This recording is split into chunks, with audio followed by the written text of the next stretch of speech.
Customer lost their key to their 2015 Nissan Murano. I'm gonna use this app that I just downloaded. I wish I had this when I first started, but it's a great app to have where you would go in and it'll tell you the different specs of the car.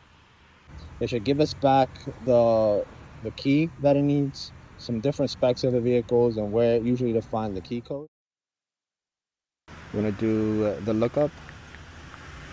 It's a 2015 Nissan Murano.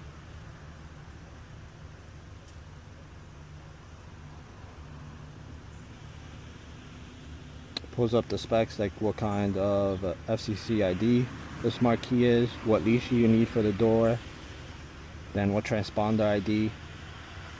Then it tells you where you can find the key code.